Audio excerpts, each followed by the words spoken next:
베드로전서 2장 말씀입니다. 베드로전서 2장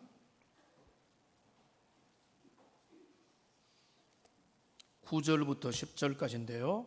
우리 한 목소리로 같이 읽겠습니다. 그러나 너희는 택하신 족속이요 왕같은 제장들이요 거룩한 나라요 그의 소유가 된 백성이니 이는 너희를 어두운 데서 불러내어 그의 귀한 빛에 들어가게 하시니에 아름다운 덕을 선포하게 하려 하심이라. 너희가 전에는 백성이 아니더니 이제는 하나님의 백성이요 전에는 긍휼을 얻지 못하였더니 이제는 긍휼을 얻은 자니라. 아멘. 우리는 올해 교회 설립 70주년의 뜻깊은 한 해를 보내는 중에 있습니다. 70세가 된 교회 공동체는 얼마나 하나님의 은혜를 찬양하고 기뻐해야 되겠습니까? 그 가운데서 또는 우리는 이 시점에 올 한 해 계속해서 우리는 스스로 질문을 던져봐야 됩니다. 우리는 누구인가? 우리는 무엇을 위해서 존재하는가? 우리 도움교회를 하나님이 어떤 교회로 주님 앞에 세워가기를 원하시는가? 라고 하는 그 정체성과 부르심의 의미와 목적을 우리는 되새겨 봐야 됩니다. 개인이 그렇고 교회가 그렇습니다. 나는 누구이며 무엇을 위해서 존재하는가? 여러분, 그거는 어떤 질문인가 하면 아이덴티티, 정체성과 관련된 질문입니다. 우리 도움교회가 지난 70년 동안에 이 땅에 어떤 모습으로 존재해 왔으며 왜 어려움을 당했고 왜 우리가 주님의 은혜 가운데 이 자리에 있으며 우리의 나아갈 미래는 어떤 모습이 되어야 되느냐라고 하는 것들을 우리는 하나님 앞에서 항상 되짚어 봐야 됩니다. 여러분, 정체성이 확립된 사람은 흔들리지 않습니다. 반대로 정체성이 정립되지 않은 사람은 끊임없이 흔들리고 좌표를 잃어버립니다. 그래서 정체성이 건강한 정체성으로 올바르게 세움받은 사람들은요, 그들은 수많은 갈림길 앞에서 나다운 선택을 합니다. 그리고 역경과 파도와 어려움들 속에서 쉽게 흔들리지 않습니다. 어려우면 어려움을 겪지만 그 어려움이 나를 침몰시키지 않습니다. 왜냐하면 그 마음에 확고한 정체성이 있고 견고한 닷이 내려져 있기 때문에 그렇습니다. 그 정체성 가운데서 친밀한 관계를 유지하고 깊은 인간관계의 기초도 이런 올바른 정체성에서 나오게 됩니다. 누가 시키지 않아도 알아서 일을 찾아가고 섬기고 봉사합니다. 열심히 사역하는 분들 제가 시켜서 일하는 겁니까? 그렇지 않습니다. 하나님 앞에서 자기 정체성을 확립했기 때문에 내가 누구냐? 나는 주님 앞에 사명자다라고 하면서 각자의 사명들을 자원해서 감당하는 그 힘이 어디서 나오는가 하면 분명한 정체성을 가지는 것에서 나오는 겁니다. 남편의 역할, 아내의 역할, 부모의 역할, 어른의 역할, 바로 그게 올바른 정체성을 가지면 나오게 되는 겁니다. 반대로 정체성이 모호한 사람은 끊임없이 고민하고 흔들리게 됩니다. 그들의 삶은 방황하고 유리하며 표류할 수밖에 없습니다. 세상의 유행에 끊임없이 민감하고 타인의 평가에 안절부절하지 못하고 칭찬 한마디에 우쭐해져 버리고 비난을 받으면 좌절을 해버립니다. 왜 그렇죠? 그 중심이 견고하지 못하기 때문에 그런 것입니다. 그러니까 여기 떠밀리고 저기 떠밀리고 이리저리 왔다 갔다 하다 보면은 결국 여기는 어디고 나는 누구냐라고 하는 정체성에 대한 혼란의 질문을 다시 맞닥뜨릴 수밖에 없는 것입니다. 그러니까 여러분의 자녀들이나 손주들 중에서 사춘기 때문에 방황하는 친구들이 있으면은 여러분 혼내지 말고 오히려 격려해 주세요. 마음껏 그 방황을 할 수 있도록 해주는 게 오히려 더 건강합니다. 왜냐하면 그때가 뭔가 하면은 정체성 확립의 시간이거든요. 그때 정체성을 사춘기, 세상 가운데서 또 신앙의 사춘기를 안 겪으면 어찌 되는지 아세요? 나중에 어른이 돼가지고 사춘기를 겪어요. 사춘기를 언제 겪어야 됩니까? 젊을 때, 어릴 때, 못 모를 때 고민하고 방황하면서 말씀 가운데 답을 찾아가야 되는데 그 과정을 제대로 안 겪으면 나중에 이제는 성숙해서 어른이 되고 성장하여 다른 사람을 섬겨야 될 때 신앙의 방황을 출발하면은 봐주기가 어렵죠. 그러니까 여러분, 우리의 정체성을 세상 가운데서든지 신앙 안에서든지 올바른 정체성을 가지는 것이 너무나 중요합니다. 그는 개인이 그렇고 여러분의 자녀도 그렇고 교회도 마찬가지입니다. 교회도 좋은 교회, 건강한 교회, 여러분마다 기준이 있죠. 시설이 좋으면 좋은 교회다, 거기에 좋은 사람이 있으면 좋은 교회다. 그 인간적인 기준이고요. 좋은 교회는 뭔가 하면 교회의 정체성이 분명하고 분명한 정체성을 잘 드러내는 교회가 주님의 기쁨이 되는 교회고 좋은 교회인 것입니다. 우리는 그거를 70주년을 맞이한 지금의 시점에 교회는 뭡니까? 교회는 건물이 아니거든요. 교회는 조직도 아니거든요. 교회는 프로그램도 아니거든요. 교회는 목사 한 사람도 아니고 장로님 몇 분도 아니고 당회가 아니거든요. 한번 옆에 있는 분들에게 한번 인사하겠습니다. 우리가 교회입니다. 한번 인사하겠습니다. 여러분, 교회는 우리 모임이 교회예요.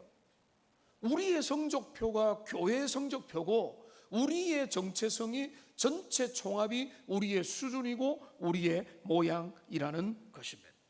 그러니까 우리는 우리의 정체성을 매 순간 끊임없이 확립을 해야 되는데 우리의 정체성을 어디에서 어떻게 확립이 될까요?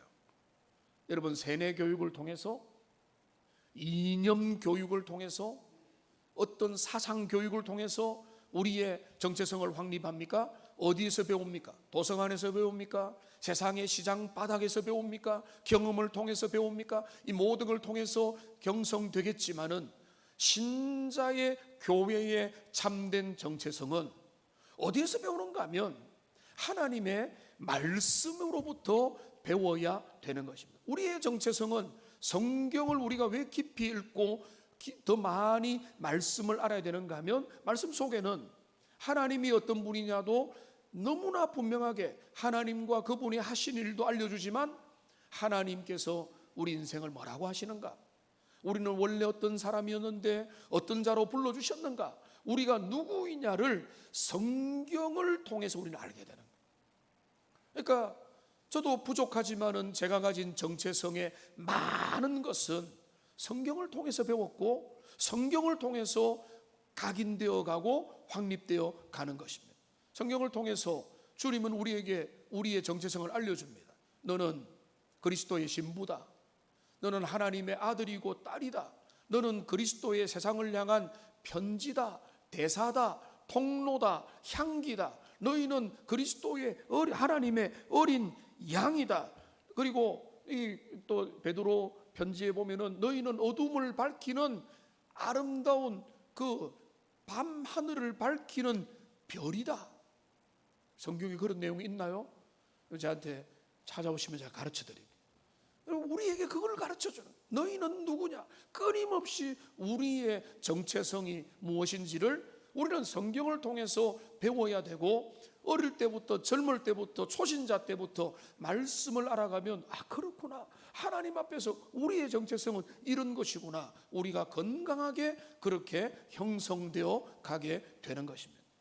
그런데 오늘 우리가 읽었던 이 본문 베드로전서 2장 9절 10절, 특별히 9절에는 우리의 정체성을 너무나 압축적으로 그러면서도 영광스러운 우리의 신분, 우리의 아이덴티티를 정확하게 알려주는 복된 구절입니다.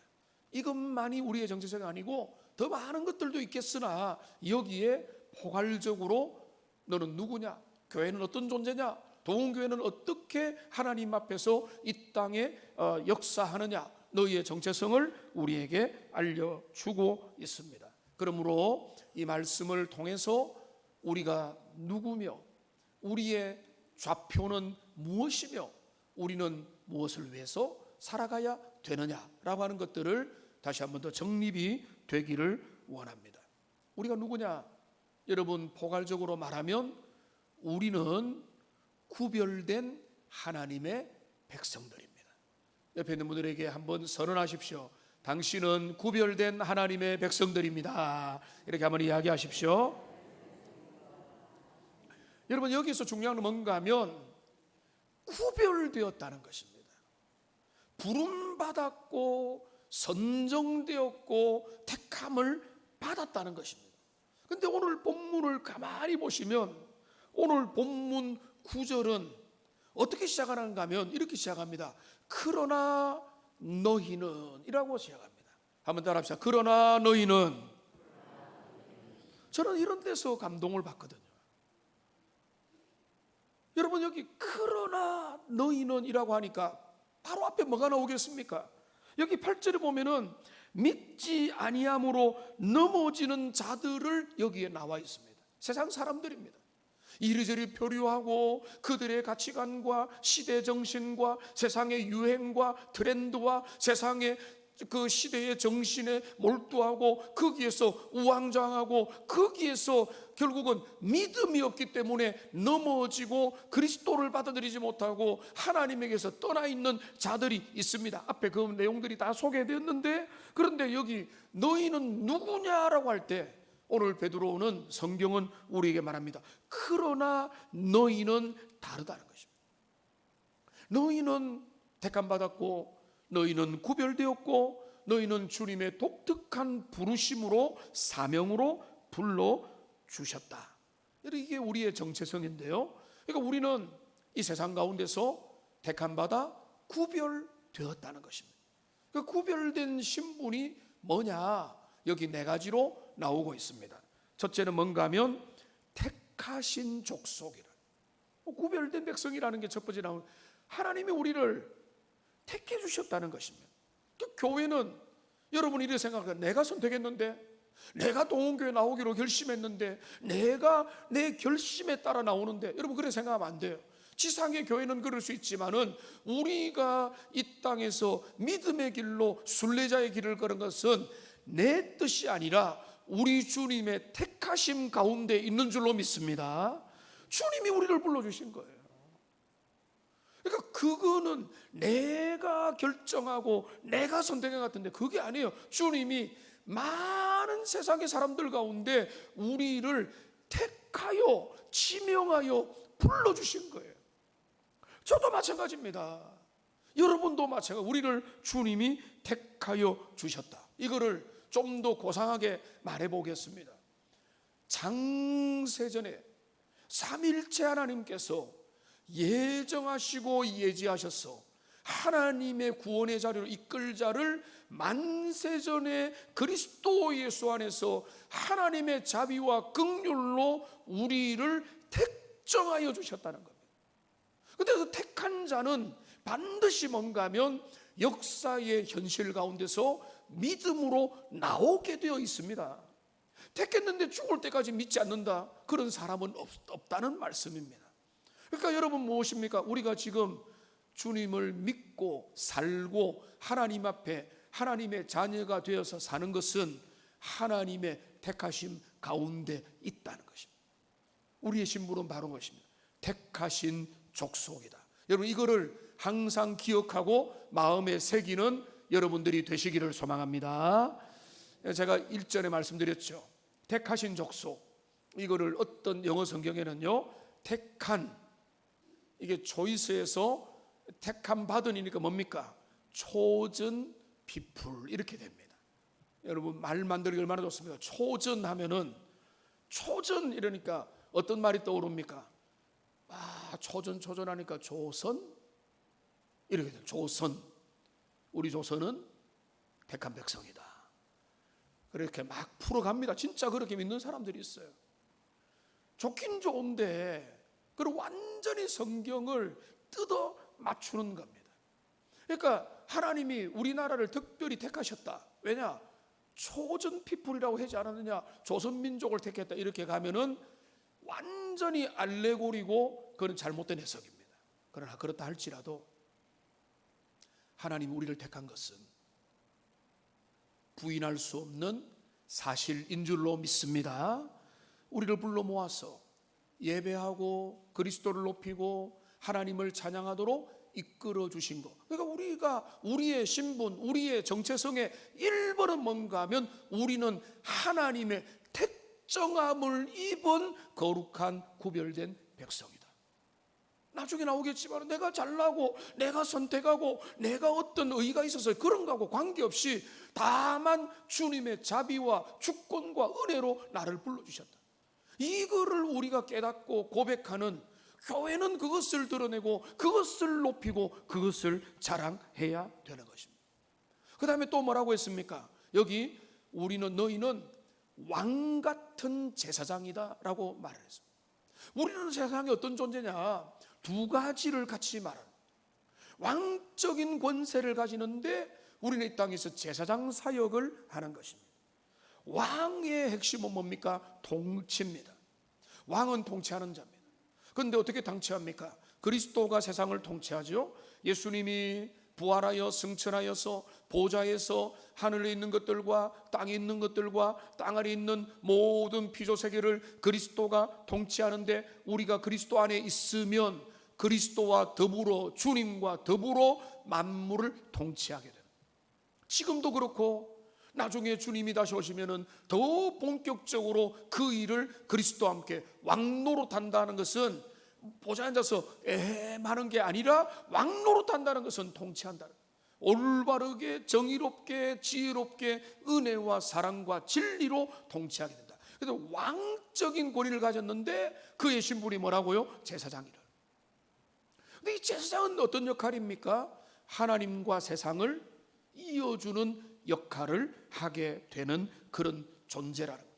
그러니까 죄인들을 주님께로 연결시키는, 하나님을 모르는 세상을 하나님께로 이어주는 그런 거룩한 제사장이다. 누가요? 바로 여러분들이.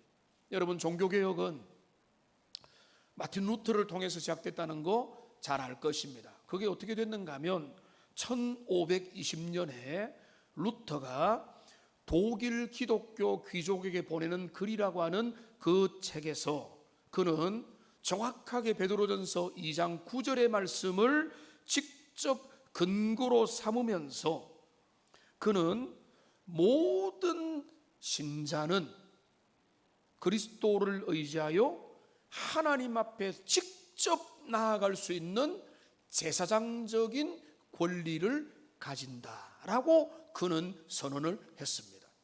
무지몽매했고 성경도 제대로 읽지 못했고 그들이 가지고 있던 성경은 그 주교들과 사제들이 가지고 있던 라틴어 성경이었습니다.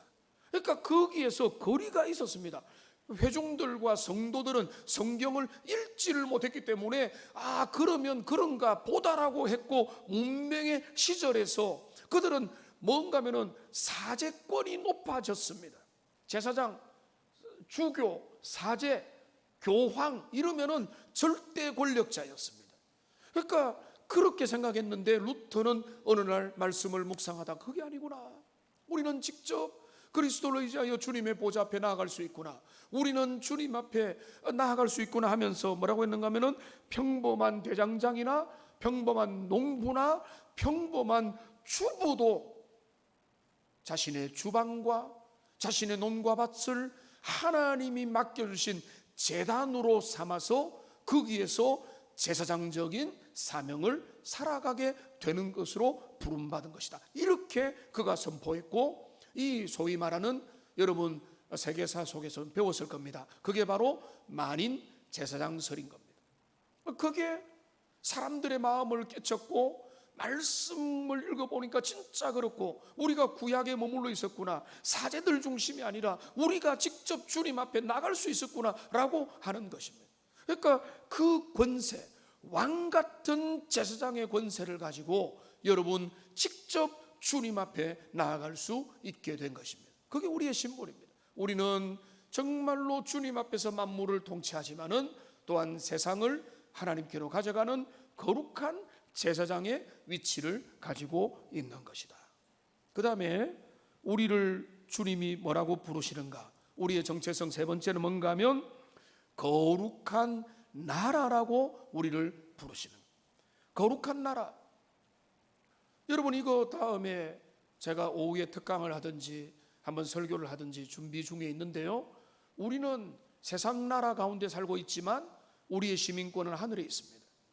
그러니까 우리는 이중 국적자입니다.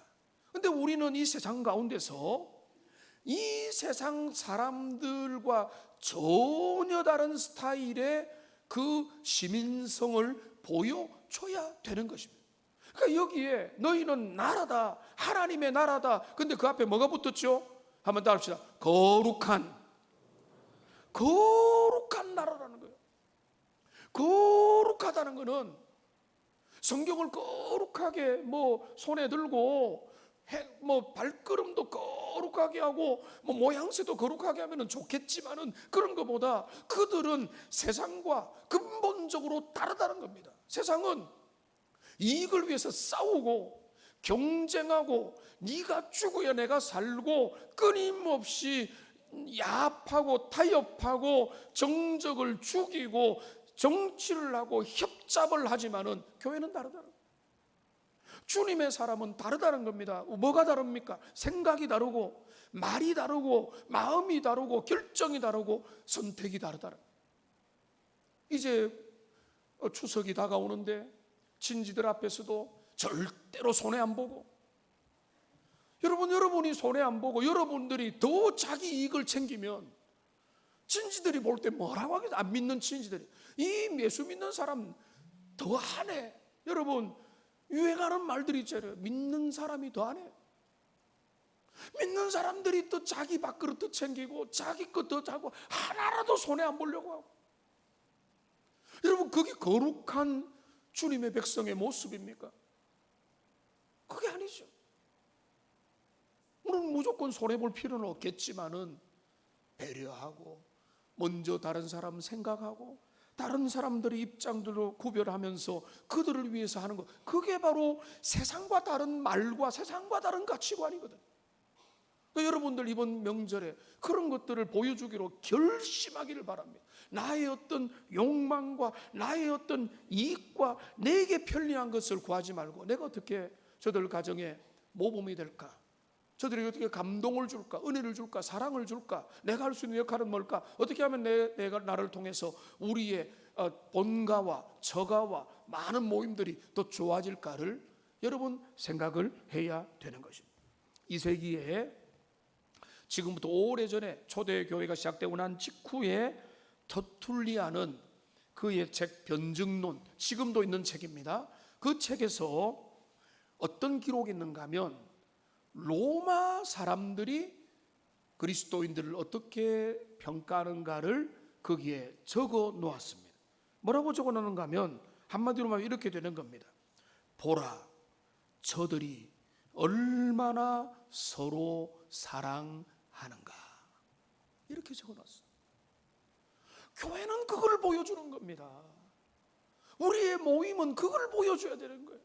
누가 잘났느니 누가 못나니 네 말이 옳고 내 말이 너는 저런 흠이 있다, 그런 것들을 드러내는 게 믿음의 공동체가 아닙니다. 주님의 공동체는 거룩하고 사랑하고 주님의 은혜를 받았던 모습을 세상을 보고는 세상이 궁금해. 세상은 싸우고 지지고 볶고 자기 이익을 위해서는 뒤통수를 치는데 너희들은 도대체 왜 그렇게 사느냐? 왜 너는 손해보고, 왜 너는 이익을, 눈앞에 있는 이익보다는 다른 사람 챙기고 그렇게 사느냐? 사람들이 궁금해할 정도로 그게 바로 우리 장로님 기도하신 대로 복음의 전도의 열매가 되는 거고 거룩한 통로가 되고 교회는 세상과 다르구나. 그러니까 여러분 제일 저주는 뭔가 하면 세상과 똑같다라고 하는 평가입니다. 교회도 별일 없네, 교회도 세상과 똑같네라고 하는 것은 그거는 저주예요. 예수님 뭐라고 했습니까? 소금의 맛을 잃으면 밖에 버리워서 사람들 발에 밟힐 뿐이라고 해서 모독을 당하는 거 당연한 거예요. 그러니까 우리가 우리의 정체성을 생각할 때 뭔가 하면 너는 그 사랑을 보여주는 거야. 정죄하고 판단하고, 그게 아니라 주님의 은혜와 사랑을 너희들 가운데서 얼마나 거룩한 모습을 보여주는가, 이거를 우리는 물어야 되는 것입니다. 여러분 결심하십시오. 가정에서 여러분들 친지들 가운데 또 여러분의 모임 가운데 선교회 가운데 모든 모임 가운데서 여러분들이 사랑을 전달하고 하나님의 거룩을 말로서 여러분 생각으로서 표현으로서 행동으로서 드러내는 사랑의 전달자들이 되시기를 주님의 이름으로 축원합니다. 그 교회에 부르신 목적입니다.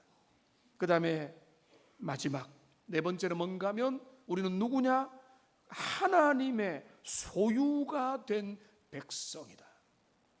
여러분 여기 소유물이라고 했습니다. 여기 소유는 단순히 주님 안에 속해 있다 이 정도가 아니라 그분이 아주 특별하게 여기는 값비싼 보물이라는 겁니다. 누가요? 여러분들이, 여러분 옆에 있는 분들이 하나님이 귀하게 여기는 너무나 존귀한 존재들이라는 것입니다. 여러분 부모가 자녀에 대한 희생을 하는 것이 사랑의 크기라면 여러분들을 위해서, 우리를 위해서 하나님이 그리스도를 보내서 그 보배로운 피를 아낌없이 내어주신 것이 우리의 가치입니다. 그러니까 보배로운 피를 아낌없이 내어줘도 손색이 없는 게 우리 존재의 가치라는 거죠. 우리의 존재의 가치를 여러분 너무 평가절하하면 안 되는 것입니다. 우리는 주님의 소유가, 여러분 소유물은, 여러분 귀한 소유물은 어떻게 합니까? 아끼고 관리하고 돌보고 살피고 책임집니다. 귀하지 않은 것은 저기 던져놓지만은 보배로운 우리의 소장품, 그런 축복의 그 목록들은 귀하게 여기는 것입니다. 여러분 이게 우리가 짧게 정리한 네 가지인데요. 한번 구절을 보고 네 가지를 한번 여러분 입으로 말해 봅시다. 첫째 뭐죠? 택하신 족속이고, 두 번째 뭐죠? 왕 같은 제사장들이며, 세 번째 뭐죠? 거룩한 나라고, 네 번째가 뭐죠? 그의 소유된 백성이다. 이거를요, 이 잔 메가더 목사님은 멋지게 이 네 가지 신분에서 나오는 우리의 존재의 가치를 설명을 했기 때문에 제가 여러분 소개를 합니다. 같이 한번 읽어보겠습니다. 우리는 선택받았기에 특별하고 왕같은 제사장이기에 존귀하며 거룩한 나라이기에 구별되고 하나님의 소유이기에 안전하다. 여러분 이것을 붙잡기를 바랍니다. 이게 신자의 정체성이에요. 그러니까 여러분 우리는 이런 존재로 부름을 받았습니다. 그런데 여러분 우리가 잊지 말아야 될 중요한 게 있습니다. 우리가 어떻게 이렇게 되었는가? 믿어지지 않을 이 놀라운 은혜가 어떻게 주어졌는가라고 할 때에 제가 말씀을 통해서 누누이 강조하지만 이것이 우리의 자격이나 우리의 의나 우리의 공로나 우리의 실력이나 우리의 가문과 우리의 핏줄의 문제가 아니라, 여러분 여기 10절에 나와 있지 않습니까? 여러분 10절을 같이 한번 읽어보겠습니다. 너희가 전에는 백성이 아니더니 이제는 하나님의 백성이요, 전에는 긍휼을 얻지 못하더니 이제는 긍휼을 얻은 자니라. 여러분 여기에 중요한 표현이 나옵니다. 한번 따라합시다. 전에는, 이제는. 여러분 달라진 것입니다. 전에는 어둠 가운데 있었고 소망이 없었고 우리는 영적인 고하며 방황하며 이 땅 가운데도 방황할 수밖에 없는 존재였지만은 이제는 달라졌다는 것입니다. 택한 족속이요 왕같은 제사장이요 거룩한 나라요 그의 소유된 백성이라고 하는 전혀 다른 신분의 정체성을 얻게 됐는데, 여기 10절에 중요한 내용이 있습니다. 어떤 단어가 여러분 들어와야 됩니까? 긍휼이라는 단어. 그게 뭐 때문이라고요? 여러분이 한 1억 10억을 내서 어쩌면 여러분 헌금한 11조 헌금한 계산하면은 몇 억이 될 수도 있어요. 근데 그것 때문에 여러분이 그렇게 된 겁니까? 그거는 감사해서 드렸던 거고. 여러분, 우리가 주님의 자녀가 되고 고귀하고 거룩한 신분이 된 것은 우리의 의가 아니라 오직 주님의 우리를 사랑하심과 주님의 긍휼 때문인 줄로 믿습니다. 이것을 드러내는 게 교회에 합당한 모습이라. 자기 의를 드러내고 내 자랑하고 내 실력을 드러내고 내 능력과 나의 어떤 감정을 드러내는 것이 교회 공동체의 본질이 아니고 정말로 멋진 성숙한 공동체 뭔가 하면 이것을 드러내는 겁니다. 예배하면서 찬양하면서 높이면서. 그러니까 여러분, 주님 앞에 찬양할 때도 시시하게 찬양하면 죄송합니다, 제 느낌이니까 시시하게 찬양하는 은혜가 시시한 거예요. 우리가 주님 앞에 정말로 감격과 마음을 다하여 정말로 그 은혜의 감동이 있다면 그거를 억지로 목소리 크면은 감동이 크고 그 말이 아니에요. 전심을 다해서 그 구원하신 은혜, 나를 부르시는 은혜, 나를 택하신 장세부터 이끌어가신 우리의 신앙의 지식이 많을수록 내가 다른 모든 것보다 내가 하나님의 자녀 된 거 하나만으로도 기쁘고 감사하다, 이렇게 찬양과 영광을 올려드리게 돼요. 그러니까 교회의 정체성이 분명할수록 예배가 하나님 앞에 살아나게 되는 것입니다.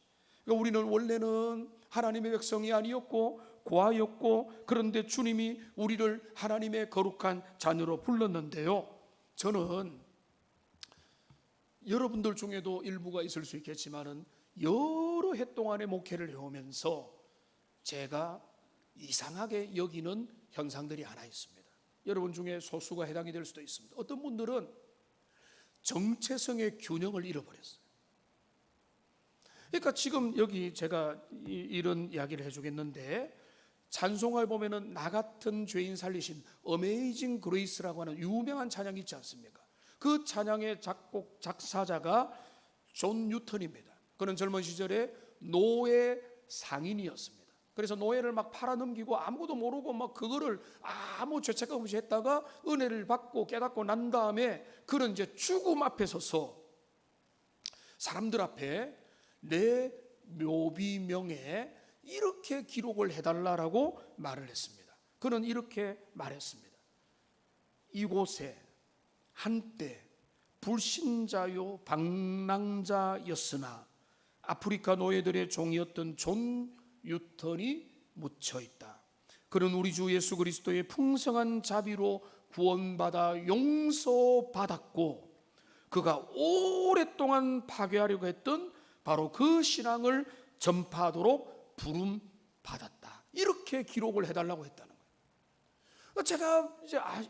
제가 이상한 생각은 뭔가 하면, 소수의 어떤 사람들은요 앞부분에만 지나치게 정체성이 몰입되어 있어요. 나는 죄인입니다. 나는 흠이 많습니다. 나는 부족합니다. 나는 소망이 없는 인생입니다. 일평생 이야기만 하고 있어요. 그런데 여러분, 우리의 정체성의 균형이 뭔가 하면 나는 죄인이었고 나는 소망이 없었고, 아니 지금도 나는 여전히 부족하지만은 어디로 반드시 우리의 정체성이 균형을 잡아야 되는 거예요. 그러나 나는 주님이 나를 택해 주셨고 나는 주님의 거룩한 사명자요, 하나님의 은혜가 내 안에 있다라고 하는 이 오른쪽 부분, 빛의 부분이 너무 희미해져 있는 분들을 보게 된다는 것입니다. 여러분, 정체성은 둘 다입니다. 나는 잃어버린 자였으나 주님의 구원에 말미암아 하나님의 자녀가 되었고 새 사람이 되었고 거룩한 신분을 가진 자가 되었다. 이런 두 가지 균형을 이루고 그래서 내가 신분에 착각을 하지 않아요. 왜냐하면 나는 여전히 죄인이고 부족하니까. 착각을 하지 않지만은 너무 이쪽에만 매여 있지 말고 잘 균형을 잡아야 그게 건강한 정체성을 가진 하나님의 사람이 된다는 것입니다. 이제 마지막 중요한 부분 한 가지만 살펴보도록 하겠습니다. 주님이 우리를 이렇게 놀라운 신분으로 불러주셨습니다. 택하신 족속이요 왕같은 제사장이요 거룩한 나라요 그의 소유된 백성으로 주님 우리를 불러주셨는데 그 이유가 있습니다. 주님이 우리를 불러줄 때는 하나님의 원대한 계획이 있다는 것입니다. 그게 9절 뒤에 나오는데요. 이는이라고, 이는. 자, 이는부터 해서 같이 읽어보겠습니다. 이는 너희를 어두운 데서 불러내어 그의 기이한 빛에 들어가 계시니에 아름다운 덕을 선포하게 하려 하심이라. 이는 너희가 하나님을 자랑하고 하나님의 구원의 은혜를 나타내고 세상 가운데서 비교할 수 없는 주님의 영광과 주님의 은혜를 그 긍휼과 자비를 너희가 전포하라는 것입니다. 여러분, 세상 가운데서 고마움과 은덕을 입으면 어떻게 합니까? 다른 사람한테 자랑하죠. 하나님 앞에 귀한 분들 다른 교회 가서 저는 자랑 많이 합니다. 그 앞에서는 자랑 안 하지만 하나님의 은혜를 입은 사람은 주님을 자랑하는 거죠. 주님을 높이는 거죠. 주님의 영광을 올려드리는 것입니다. 그 아름다운 그분의 아름다운 덕을 선포하게 하는, 아름다운 덕이란 뭔가 하면 압도적인 복음의 은혜, 우리가 계산할 수 없고 우리가 합리적인 계산 속에 들어오지 않는 우리 주님의 위대한 복음의 은혜와 그분의 주권적인 사랑하심에 대하여 우리가 선전하고 전하고 말하는 것입니다. 최근에 순두부집이 하나 생겨가지고 이름을 말하면 저한테 수수료를 줄지 모르겠지만 말하지 않겠습니다. 거기 먹어보니까 맛있더라고요. 맛있으면 어떻게 합니까? 자랑하는 거죠. 자랑하고 알려주고 하는 거죠. 하나님의 은혜를 우리가 발견했다면 그 은혜를 세상 가운데 우리의 주변에게 전하고 자랑하고 알리고 선언하는 거. 그걸 나는 주님의 은혜가 내 삶에 완전히 뒤바뀌어 놓았다. 너 왜 그렇게 교회 열심히 가니? 나도 몰라. 끌려가. 왜 그렇게 말할까요? 진짜 끌려가기 때문에 그래요. 내 마음에 주님이 주시는 은혜가 있고 기쁨이 있고 놀라운 사랑을 경험한 자는 그렇게 말하죠. 내 인생 말씀 앞에 복음 앞에서 뒤집어졌다. 나는 이전에는 주님을 몰랐고 고아였고 과부였고 유리방황하는 자였으나 이제는 나는 선명하게 보면서 하나님이 원하시는 내 인생의 길을 목적을 향해 달려가게 되었다. 이렇게 과감하게 담대하게 선언할 수 있게 되는 것입니다. 이제 말씀을 정리하겠습니다. 여러분, 오늘 우리는 우리의 정체성에 관련해서 함께 되돌아볼 그런 말씀을 전했습니다. 개인이든 교회든 교회가 공동체이기 때문에 우리이기 때문에 연결되어 있습니다. 우리는 두 가지 질문에 답을 해야 됩니다. 너는 누구냐? 우리는 달달 외우듯이 그냥 기계적으로 말하는 게 아니라 우리의 고백을 담아서 주님, 우리는 택하신 족속이요 우리는 왕같은 제사장이요 주님의 거룩한 나라요 하나님의 택한 백성입니다. 그렇게 고백할 수 있어야 됩니다. 그런데 주님은 또 묻습니다. 그러면 너희는 왜 존재하느냐? 이런 너희로 불러주신 주님의 이유가 뭐고 교회로 부르신 목적과 의미가 뭐냐라고 할 때 우리는 주님 앞에 주님을 더 높이겠습니다. 주님의 은혜와 영광을 세상 가운데 자랑하고 선포하고 그 아름다움을 내 영혼이 찬양하는 자가 되겠습니다. 예배하면서 드러내고 세상에 만나는 사람들에게 그리스도의 복음을 전하겠습니다. 이렇게 나가게 되는 것입니다. 우리가 매 순간 때마다 우리가 누구인지 우리는 어떤 자리로 부름받은지를 기억하면서 여러분 서 있는 자리에서 여러분 택시를 몹니까? 여러분 가게를 운영합니까? 회사에서 지겨운 선배와 동료들 옆에서 일상을 살아갑니까? 가정의 평범한 주방에서 일상의 일들을 합니까? 그것을 거룩하게 만드십시오. 거기에서 여러분 하나님의 사람다운 모습을 보여주고, 그래야 해서 주님이 원하시는 그 은혜를 드러내는 복된 주의 백성들 되고, 교회로서 주님의 아름다운 정체성을 드러내는 복된 도움교회로 주님 앞에 나타나기를 주님의 이름으로 축원합니다. 기도하겠습니다. 살아계신